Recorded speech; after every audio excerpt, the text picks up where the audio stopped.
Hi, everyone. I'm Dave. And I'm Jib. Welcome to our Tech Over Coffee podcast. We're so excited to share in this podcast with you. First of all, we get a film from this beautiful studio here at the main campus at Chipola College. We have this wonderful technology and a great crew that we get to collaborate with for our podcast.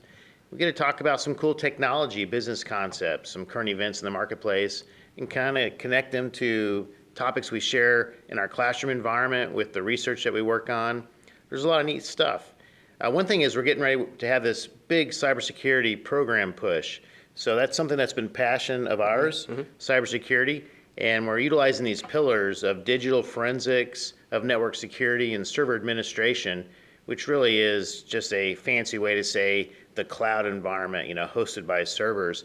So it's thought of digital forensics, investigation, network security, so solid network principles, and then cloud concepts are really going to provide the foundation for the cybersecurity program. It really ties everything together. Cybersecurity and network administration. It's a great connection, and it's something that we've kind of had the tenets of it in place, but now we're actually doing this formal push, and we're excited to share that with you. So many of it will be face to face, and we're getting a brand new computer lab. We'll have many environments on campus, even virtually, to collaborate with cybersecurity. We're really moving forward.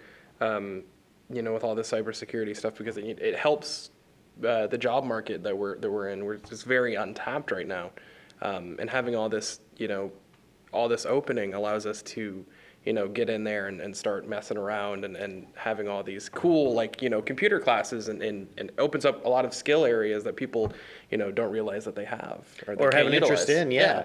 And CBS News just did a publication, a key piece, saying there are almost 500,000 cybersecurity jobs out there, and many of them are in Florida and Texas and the southeast part of the United States. So that's where we're at. So that's exciting to be able to help students, help anyone with a passion for technology under this umbrella of cybersecurity. And we've kind of have a moniker, a way we've branded it as a career in a year. So it's going to be exciting, and many of the classes are ones you've taken. Yep. And you'll be assisting with a lot of the technology. I'll be the alumni of the That's right. School of Technology here at Chipola. That's right. We often brag about how Jib can take just a block of wood and turn it into a computer.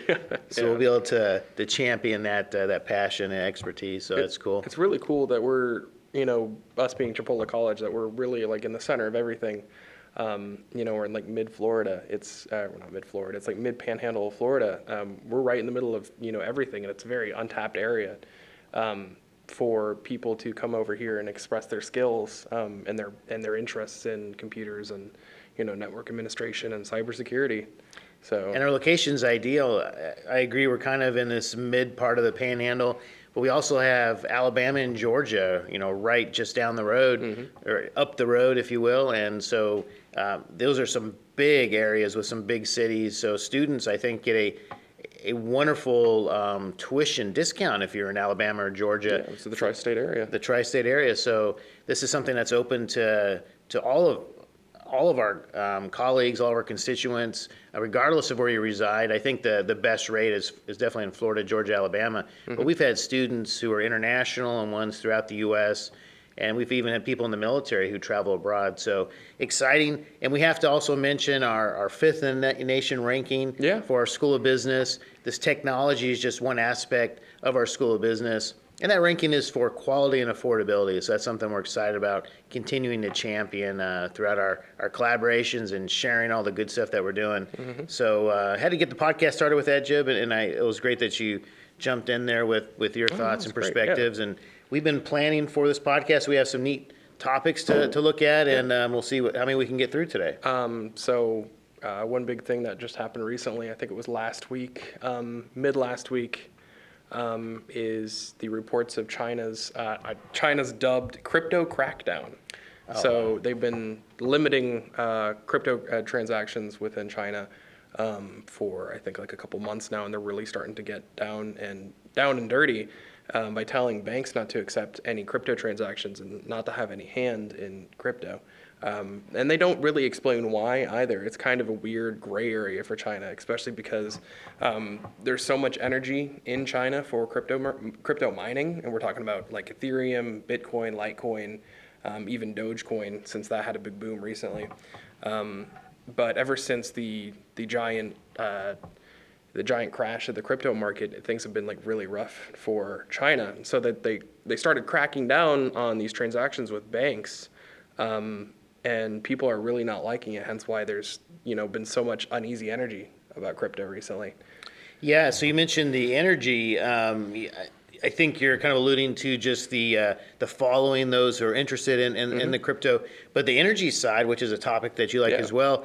They have wonderful resources of energy in China. Just the hydro and solar and different ones that they could leverage more. So if they were to kind of adopt crypto as we are in the West, more definitely in the U.S., that they would already could have a environmentally friendly footprint. Even because in they have the great energy options. Even in South America, there are places I think that have actually adopted crypto and let it be a like funds that you can actually use.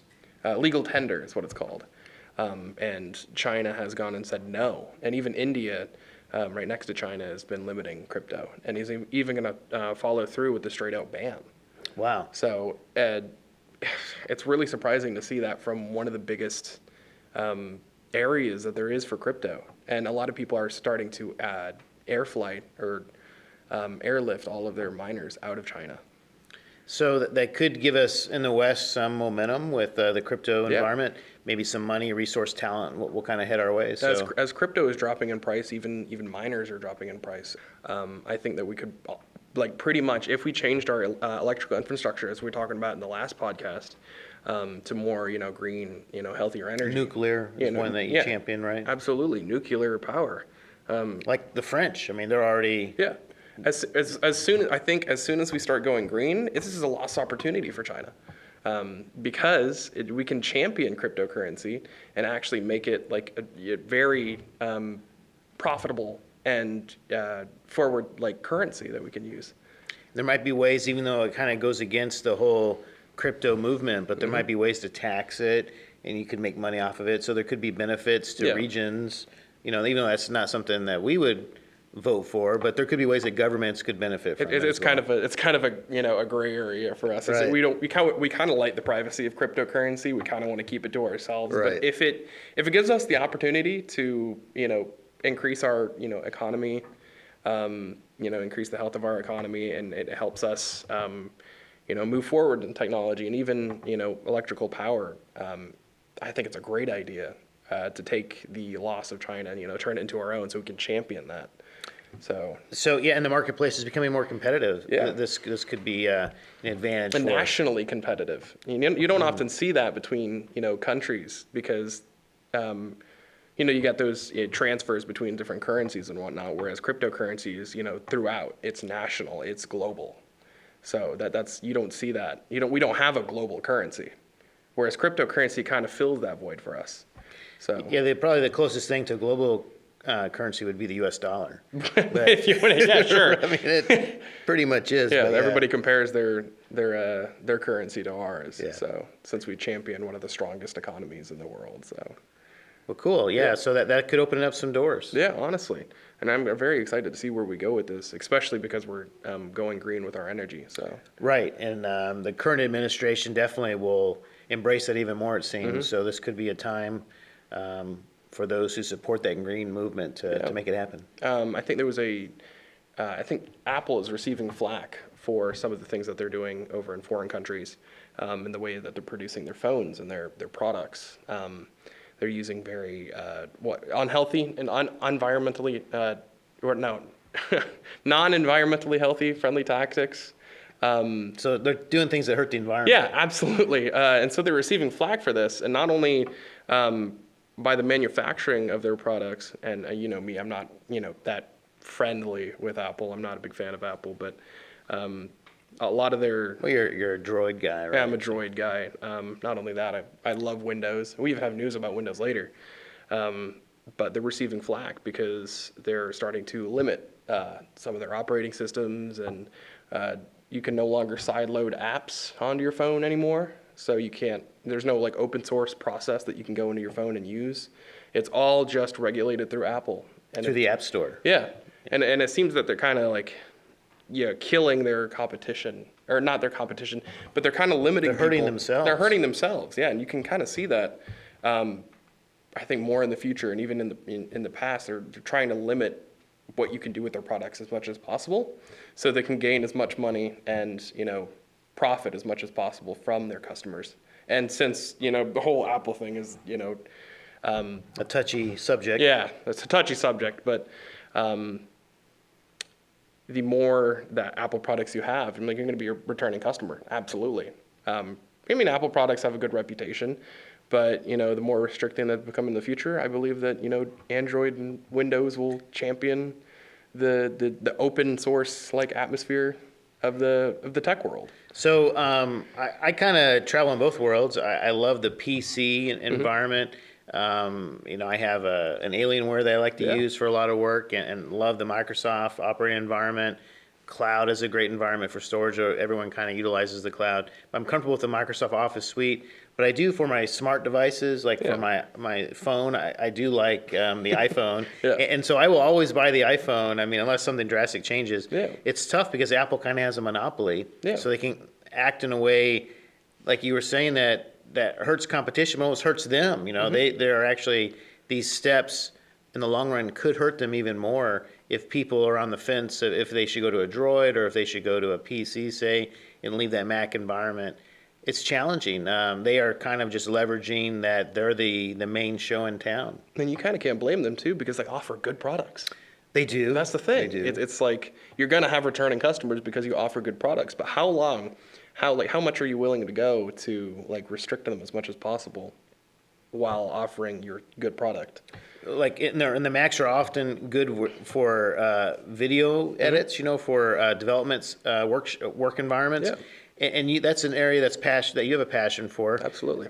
But you don't use a Mac, so you're comfortable doing edits and development work without Apple resources, I guess. And I feel like as we move towards more of an open, atmosphere for our technology, it's going to be towards Apple themselves. A lot of people are angry at Apple. They're receiving flack and whatnot, but I feel like Apple can change and start adopting what Windows is going to be doing with their Windows 11. Big reveal, by the way, they're releasing Windows 11. And they kind of said they weren't going to. Yeah, they said they weren't going to. But here we are today. They had a big announcement. I think it was around E3 a week ago or something. Okay. And what they're going to be doing with Windows 11, Microsoft, by the way, is that they're going to be introducing it's going to be a studio Windows operating system. It's not going to be. I don't think they're really going to focus on ease of access like Apple kind of champions themselves. Since Apple products are kind of easy to get into, they're straightforward, not really. Though they're locked down on the back end, which is one thing you don't like. They're not developer friendly. Right. Where kind of on the flip side, Windows and Microsoft are going very much down the developer friendly route with their new operating system, and they're going to be allowing people to kind of, I think, edit the operating system, put in additional resources. It's going to act like a big studio operating system for people. So it's going to be very advanced. In the offerings that the operating system has, complete direct opposite from Apple, and I think that's going to incite further competition, and it's going to be really really surprising to see and healthy to see for the kind of business atmosphere between the two, the kind of rivalry that they have. Yeah, Apple and Microsoft are very much the Coke and Pepsi, of this tech environment. And what's challenging is that Apple, in many ways, are typically first to market. They were first to market with the GUI interface, first to market with these smart devices. But in many ways, Microsoft has outmaneuvered them. And this could be another example, though that Apple has a big lead, in the smart devices, if you will. But if people feel they're being taken advantage of and it's becoming too expensive, and Microsoft provides an equal product or something that's compatible or even better, and it's more affordable, they could gain an advantage. So it's neat to see how they go back and forth. And right now the back and forth is not monthly. It's every few years. These are some big strides. But Apple for the last 10 years or so has had a sizable advantage. Yeah, it's a very stellar advantage over Microsoft. And as you were saying, it's we start to see this year to year that they start throwing punches at each other, but this is starting to be more week to week, month to month. It's it's getting closer now. So I think they're going to offer, huge differences. It's like, what do you want? Like, what's your audience going to be whenever you're buying or, operating an operating system? Is it going to be, ease of access, like every home user, or you want developers, using your products and buying in bulk?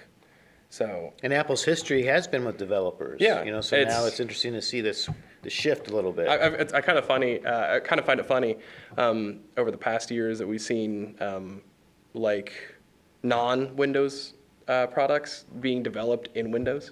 Like we'll see console wars. If you've seen like the Xbox 360 or the PlayStation or not even the Xbox 360, but just Xbox itself, which is championed by Microsoft, obviously.